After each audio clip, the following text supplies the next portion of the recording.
Hello everyone, welcome back to my channel. My name is Amelia and we are getting very close to July now, so it is time yet again to do another monthly setup in my reading journal and talk about all the books that I'm hoping to read next month. So let's go ahead and get started with the reading journal. Alright, welcome to the reading journal portion of today's video. As you can see, I've already got a sketch in place here, so I'll go ahead and tell you a little bit about my theme for this month. So for July, I ended up choosing a stained glass theme, and I was inspired to do this because I saw Amanda Rach Lee, who does bullet journal content here on YouTube. She did a stained glass theme for, I think it was June. So I decided to take the overarching stained glass theme idea, but I definitely went quite a bit different with mine. I decided to go for a fantasy inspired design. So I've got a set of 3 panels here, all with like a really nice arched top, and each of them has a little fantasy design inside of them. So in the middle one, we've got ourselves a little dragon, and I ended up putting a little book design in the like top arch section. And then on the left, we've got a sword, and I tried to do the design based on the German Zweihänder, which is like a big old 2-handed sword. And then in the final panel on the right there, I did a wizard's staff, kind of inspired by Gandalf's staff. So as you can see, once I had the sketches in place, I went in with a sort of wider fine liner to do the very edges. And I'm not normally a ruler kind of girl, but I did kind of feel like for this specifically, I really wanted like at least the borders to be really sharp lines and, you know, actually straight for a change, because I really felt that that would suit the theme a lot better than the wibbly wobbly lines that I usually do. And you can see I kind of messed up on the left panel and I went further down the page than I meant to, but that's okay. I can cover it up with another piece of paper at some point if I feel like it, but I did kind of forget by the time I had finished filming this, so it does not get fixed in this video, unfortunately, maybe later. But once I had done the outlines of the panels, I went in with a smaller one, smaller micron that is. I believe this was a 02, and I did all the straight lines first while I had my ruler out, and then I sort of went in and did some of the other details, like the line of the staff, and ended up adding these kind of little like star kind of shape things in there. And then in the tops of the 2 smaller panels, I just did a really simple kind of like, I guess it's almost a little bit floral design. And then moving on to the center of the main panel, where I am sketching out the line work for the dragon. So I tried to base my design on what is actually possible to do with like stained glass. And I actually do know how to do stained glass, so I could probably make this. I would need a few little tweaks because there are some spots where I took a few liberties, you could say, in terms of what would actually be like feasible or like easy to do with glass. So I guess let me know if you would like to see a video at some point where I make either this specific design or some other sort of fantasy inspired design in glass. I think that would be fun for me to do and maybe for you to see. I don't know, you have to let me know. And then for the title, I was originally going to go with a more kind of fun sort of I don't know if you call it like a bubble letter, but like a thicker sort of letter styling, but I wasn't really sure if it would fit totally with my theme sort of style so far, so I ended up going with a more kind of Roman numeral type letter thing, but instead of filling in the thicker downstrokes, I chose to leave them open for a more sort of light kind of look. And then moving on to coloring things in, I decided to go with a green dragon, and I kind of don't like it in the end. I just don't think I used the right greens. I wanted it to have a darker body and then lighter wings, as if the wings were sort of like a little bit like transparent, translucent, whatever you want to call it.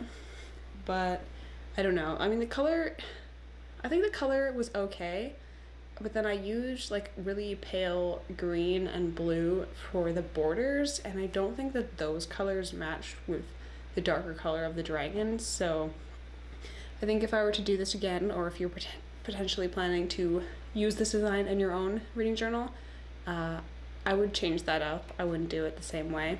I just didn't like the way it turned out in the end. I apologize if you can hear some nonsense going on.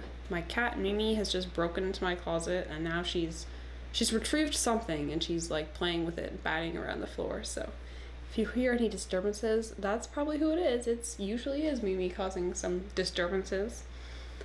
But I have, as you can see, I sort of off camera penciled in a design for the top of my month in review page. And it's pretty simple. It's kind of just a continuation of the design on the smaller arches from the cover page, but then I ended up adding a few smaller details inside of there. I don't know why I like struggle so much with like arch shapes and making them seem like the right shape and even. It's just a hard shape for me apparently. So I did my best, but they're a little wonky, maybe a little squiggly line work in places, because obviously you can't really use a ruler for that part.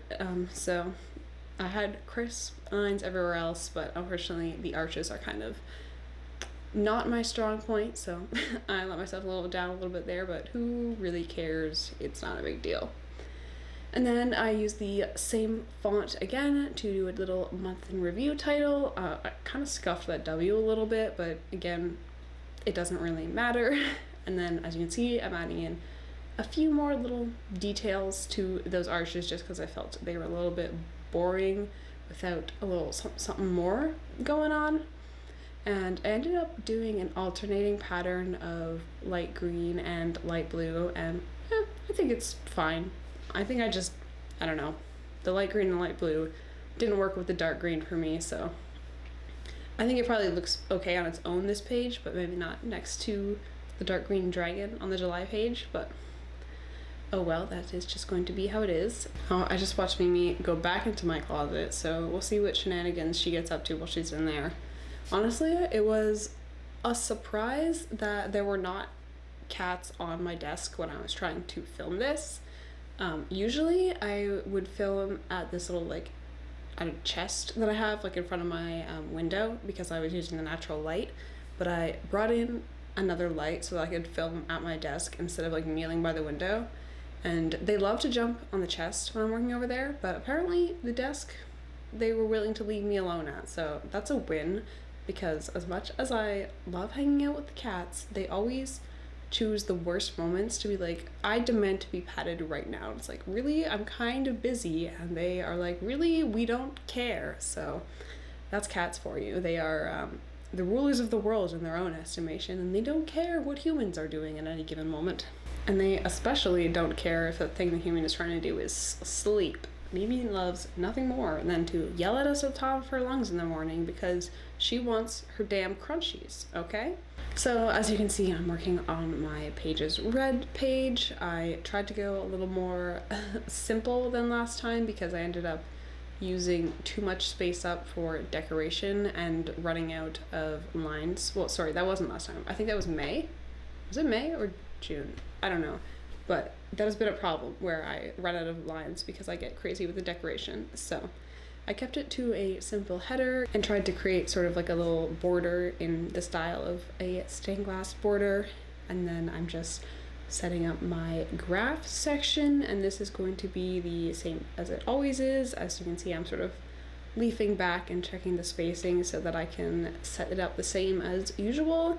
And this helps me to just always make sure that I have the right number of spaces. And then we are jumping into setting up my page tracking bookmark. This is something I forgot to do last month, and it was a pain not having one. So we are getting right back at it this time. I'm doing a stained glass panel again, and I'm using the dragon icon, but then below the dragon, we are doing a little sword crossed with a staff. And I actually recently started an Etsy shop where I'm selling digital downloads for page tracking bookmarks that you can print out and use for your own reading. So if you are interested in something like that, I will have my shop linked in the description, and I would really love it if you checked it out.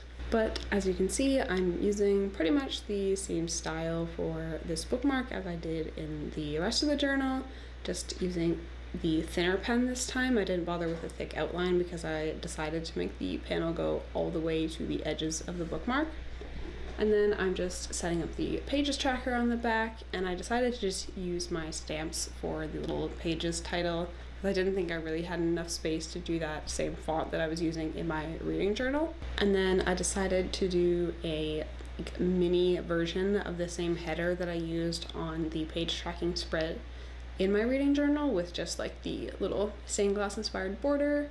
And then I'm going back, erasing all of my pencil markings, of course, before I go in with some color. And I decided that since I did not like the green dragon in the original, I decided to switch it up and go with purple. I think purple is a fun color for a dragon. And I do think I like these colors better. I also maybe just am partial to purple, although green I would say is one of my favorite colors. I don't have like one favorite color, but I would say probably like purple, green, and blue would be like my top choices. I mean, I have a green office, so I guess that tells you that I do like green. But I just maybe didn't like those shades for the dragon. But anyway, that is the dragon, and then I'm just coloring in a few other key pieces like the book and the swords, as well as the outline in my same blue as before, and that's really all there is to it. Alright, welcome back. Let's go ahead and talk about my TBR for the month of July. So the first book that I have on my list is The Lies of Locke Lamora by Scott Lynch. So this is about our main character, Locke, who is a thief, and also something called the Thorn, and he belongs to a tight-knit group of thieves who call themselves the Gentlemen Bastards, and by the sounds of it, they get caught up in something that is more dangerous than they imagined, and yeah, that's kind of really all I know about it. I've heard that some people love this and some people hate this, so I'm excited to read it and make up my mind for myself. Next up, we have This Is How You Lose the Time War by Amal A. Mohair and Max Gladstone. So from what I know, this is about two rival agents in a war that, end quote, stretches through the vast reaches and time of space. So I'm guessing this is like a sci-fi kind of deal, which I have a bit of a history. I'm not really getting along with sci-fi books, but I've heard a lot of really good things about this, and then recently I also saw Daniel Green give this a glowing review, so I've decided it's time for me to try it out for myself. Next up, I would like to read To Green Angel Tower by Tad Williams, and this is the final book of the Memory, Sorrow, and Thorn series. I know it's often sold as like a part 1 and a part 2, so I'm a little bit afraid of the size of this book, but I'm really looking forward to seeing how Williams ties up all of the loose ends that are floating around now that I'm at the end of the second book. And I do kind of know how it has to end because I've read Last King of Austin Ard, so I know sort of where these characters need to get to, but I really have no idea how they're going to get there from where they are now, so I'm really excited to see how that plays out. Next up, we have A Day of Fallen Night by Samantha Shannon. I'm pretty sure I said I wanted to read this last month, but I never got to it, so I'm moving it forward into July's TBR. So this is the prequel to Priory of the Orange Tree, and from what I understand, we're following three main characters again. We have a woman from the Priory, a woman from Innis, and a woman from the East, as they try to deal with the consequences of the Dreadmount erupting and spewing forth a new age of chaos and darkness. I'm anticipating more LGBTQ plus rep and balanced female characters like we got in Priory, so I will hopefully be able to actually get to this month. And then the final book that I really want to get to is Crossroads of Twilight by Robert Jordan. This is book 10 of the Wheel of Time. I'm currently about like a third of the way through book 9, Witcher's Heart, so I'm hoping I will have time in the next couple of days to finish that before July starts, because I really want to pick up the speed of my Wheel of Time read through because I want to finish it this year. So yeah, I would like to make some more time to reading these bad boys. And I'm starting to get excited because book 10, like we're getting pretty close to the end, so I feel like I'll feel so accomplished when I actually manage to finish this series. So yeah, I just need to get through about 4.5 more books plus New Spring, but that's not really part of this main arc, so I'm not super worried about that one. So those are all like the specific plans that I know I really want to get to, but I have a few others here that if I have time I would like to read.